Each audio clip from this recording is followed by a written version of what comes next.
Bonjour à toi, cher spectateur. Et donc, conclusion, Taken 3 de Olivier Mégaton. Brian Mills est de retour à Los Angeles. Tout va bien dans le meilleur des mondes. Mais du jour au lendemain, sa femme se fait assassiner. Chez lui, c'est toujours plus pratique. Et il va essayer de prouver son innocence. Donc, abandonnons les Albanais, abandonnons tout ce qu'on a construit avant, autant faire un film qui se résume à lui seul. Et bien, si c'est cela qui est passé dans la tête de Luc Besson et Robert Mark Kamen en écrivant le scénario, ou de Luc Besson tout seul en produisant ce film, à quoi ça sert dans ce cas-là d'avoir créé toute une intrigue avec deux films se couplant l'un avec l'autre pour faire un troisième qui n'a absolument rien à voir avec le dernier? Mais ça, ce n'est qu'un détail par rapport à ce qu'est réellement Taken 3. Taken 3, pour être simple et pour être global, c'est tous les défauts de la saga Taken dans un seul film qui essaye de se prendre au sérieux, qui en fait des caisses, qui n'est pas logique une seule seconde et qui enchaîne les incohérences de scénario et les laideurs de mise en scène. Pour rester plus simple et plus objectif, on sent dans la construction de Taken 3 qu'il n'y en a pas, tout simplement. Non, pour être plus simple, on sent que le scénario de Taken 3 se résume à son concept de base, c'est-à-dire cette fois on va vraiment tuer quelqu'un, et là ça va être la femme de Brian Mills, enfin l'ex-femme de Brian Mills, Lenny. On va la tuer et lui, il va essayer de prouver son innocence. Un scénario très classique de cinéma, on va dire, d'action et de polar. Sauf que dans ce genre d'histoire, d'habitude, ce qui vaut l'intérêt, c'est justement le fait qu'on doute de la véracité de ce qui s'est passé. Et qu'on se dise, mais ce personnage, il l'aurait pas tué par hasard. Et là, le problème, c'est qu'on n'a jamais le doute. Pour tout simplement la raison qu'on est supposé s'attacher entièrement à ce personnage-là, et donc que Luc Besson et Robert Mark Kamen n'ont pas voulu qu'il y ait le moindre doute autour de lui. Ça plombe complètement le film de ce point de vue-là, puisque le postulat devient alors complètement ridicule par le fait qu'on ne comprend pas pourquoi Brian Mills cherche absolument à échapper aux flics et ne se laisse pas tout simplement capturer pour leur expliquer avec plus ou moins de simplicité ou de difficulté que ce n'est pas lui qui l'a assassiné. Et de là, le scénario part complètement en vrille, sort n'importe quoi, essaye de retourner sa veste constamment du début à la fin, nous faisant passer un méchant pour un autre, pour un autre, pour un autre, qui est en fait un gentil, mais qui n'était pas vraiment méchant. Enfin, ça part dans tous les sens, il n'y a pas d'intérêt ou de logique d'écriture, c'est maladroit, c'est pompeux, c'est grossier, ça a rarement un intérêt d'écriture, enfin...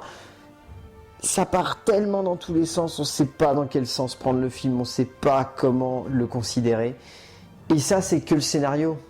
Parce que comment expliquer qu'ils aient refourgué ça une nouvelle fois à Olivier Mégaton? Olivier Mégaton est un sacré, pour rester poli, épileptique de la caméra et de la mise en scène. Il n'arrive pas à rester en place et à poser son film une seconde. C'est assez horrible de voir que dans ce film, il doit y avoir 6000 coupes de montage. Un film de base en contient à peu près 1000 aujourd'hui. Même Transformers, l'âge de l'extinction, n'était pas autant coupé niveau montage. Et là, mais... Pour résumer ça, il suffit simplement de voir la course-poursuite de début de film quand Brian essaye d'échapper aux flics. Il y a au moins 400 coupes de montage rien que dans ce morceau-là de cinéma. C'est horrible, on a l'impression, on comprend rien, on ne sait pas dans quel sens il va. Un coup il part à gauche, un coup il part à droite dans la même action.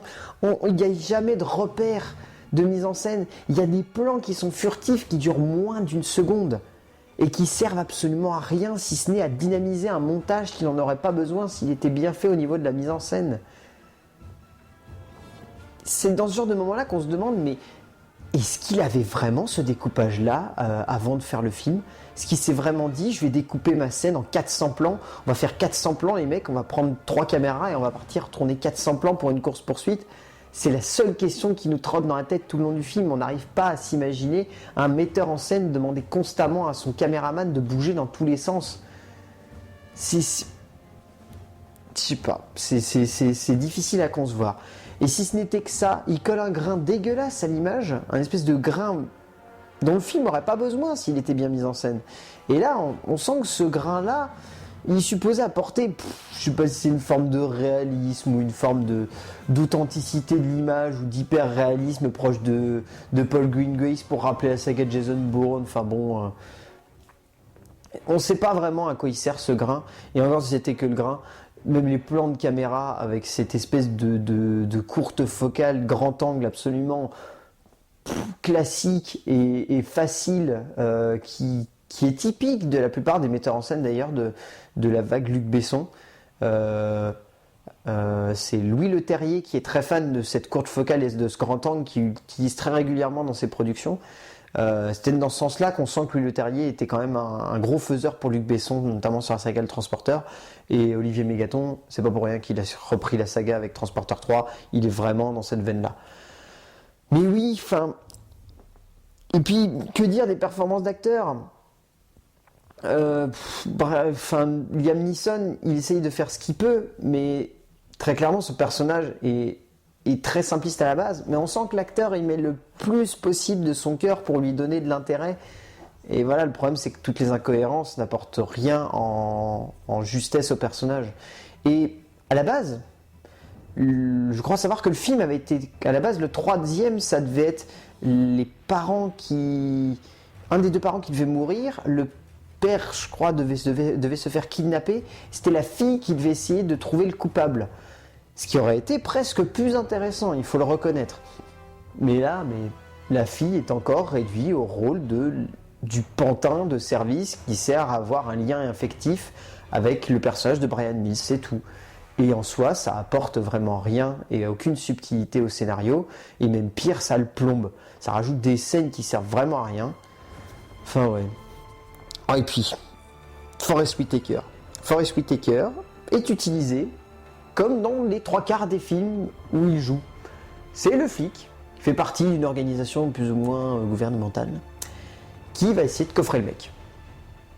Voilà, c'est tout. Forest Whitaker qui fait du Forest Whitaker. Enfin, c'est Luc Besson qui a voulu absolument réutiliser Forest Whitaker dans ce qu'on lui connaît de plus classique. Et résultat, une des scènes complètement surréalistes et notamment des gimmicks de personnages, notamment Forest Whitaker qui joue avec un élastique. C'est à mourir de rire, ça sert absolument à rien, mais c'est à mourir de rire.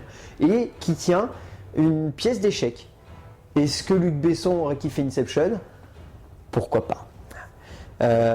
Et puis il y a peut-être une interprétation qui est assez drôle à regarder, c'est celle de Sam Spruell.